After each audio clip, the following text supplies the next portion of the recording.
इंद्र द्वारा त्रिपुरा की स्तुति।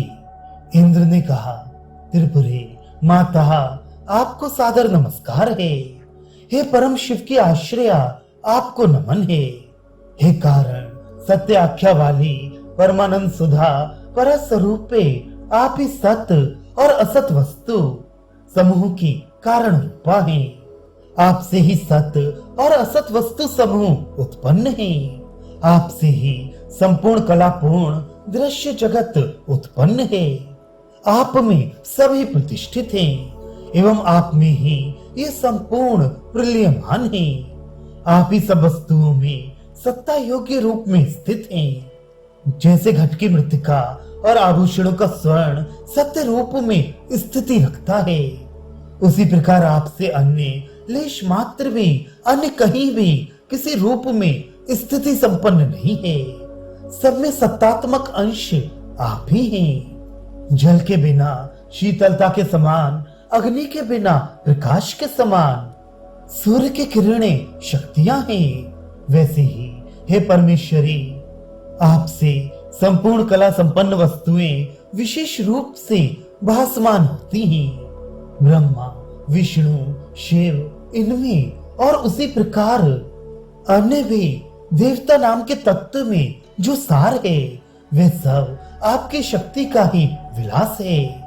आप नाम, रूप, क्रिया से अतीत, संवित मात्र हो, अद्वितीय रूप वाली हैं। आप लोगों के अनुग्रह के लिए रूप, नाम और क्रिया करती हैं। इसलिए पुरुषार्थ की इच्छा करने वाला सतत ही आपके अनन्य भक्ति से भक्ति करे। हे शिवे, आप ही चिंतामणियों का अखंड निवास है। आपके प्रसन्न होने पर कौन ऐसी वस्तु है जो प्राप्त करने योग्य ना हो। आपके अप्रसन्न होने पर अलव्य वस्तु क्या है।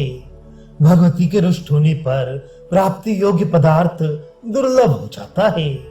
हे जगदीश शक्ति स्वरूपे, आपकी भक्ति को छोड़कर व्यर्थी विमूढ़ लोग अन्यत्र रमण करते हैं। जो सीमित स्वल्प राज्य का अधिपति है, उसके भी बंधन में डाले हुए लोग बिना उससे आवेदन अनुरोध किए मुक्ति छुटकारा नहीं पा सकते। तो महेश्वरी शक्ति के द्वारा भली प्रकार जकड़कर बांधे गए लोग उसकी अप्रसन्नता से कैसे छूट सकते हैं। आपकी अनादि शक्ति माया से दीर्घ समय से बंधन में पड़े विमूढ़ लोग आत्म शक्ति पर देवता आपको छोड़कर व्यर्थ ही भिन्न रूप धारण किए देव नाम वालों को नमन करती हैं। यही विडंबना है। आप इस सभी की आदिभूता परात्परा हैं। आपसे उत्पन्न हुए देवत्व दिव्य वपुधारी रूप के नाम को कैसे प्राप्त करें। जैसे स्वर्ण से अन्य आभूषणों की स्थिति नहीं है, उसी प्रकार वे ईश आदि देवगण अपनी भिन्न भिन्न आख्या भले ही रखें, आपका ही इनमें सत्य है। ईश आदि में अंत तो गत्वा जो ईश्वरता है, वह आप सर्वेशी के अनुग्रह का लेश है। उन सबका जो व्यामोह है, वह उसी प्रकार का है जैसे दावानल से जले लोग अत्यंत प्रवाह युक्त गंगा को छोड़कर छोटी तलैया को खोजा करते हैं। अहो दिग्विमूढ़ता, अपने मर्तदेह नाम के इस 3 हाथ के शरीर में सर्वेशता एवं सर्वज्ञता आदि के अभिमान से युक्त हो, जो आपकी सत्ता को तिरस्कृत करता है। ऐसा पापात्मा मैं अत्यंत जघन्य पाप का भागी हूँ। मुझे आपको छोड़कर अन्य कौन रक्षा का अभय हस्त दे सकता है।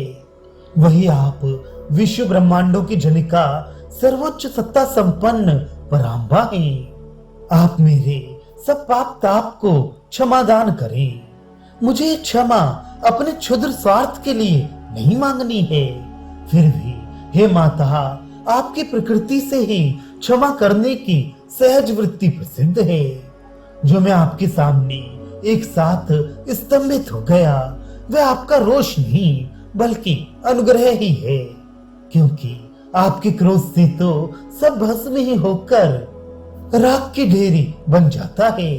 क्योंकि आप तो अति दुष्ट पापी पुरुषों के लिए थोड़ी तर्जना ही कर उनका नाम शेष तक कर देती हैं। इस प्रकार देवराज महेंद्र ने अमृत से सने हुए विविध भक्तिपूर्ण वचनों से भक्ति नम्र हो परा देवी से क्षमा याचना की। इस प्रकार भक्ति विवल हो प्रार्थना करते इंद्र को देखकर अग्नि आदि देवगण ने उसे देवजननी जाना और अपना अपराध देख भयभीत हो श्रद्धा भक्ति से नत होकर अंजलि बांधकर दंडवत प्रणाम किया और विविध भावपूर्ण स्तोत्रों से अंबिका से अपने कुकृत्यों के लिए वे अनुनय विनय से युक्त क्षमा याचना करने लगे।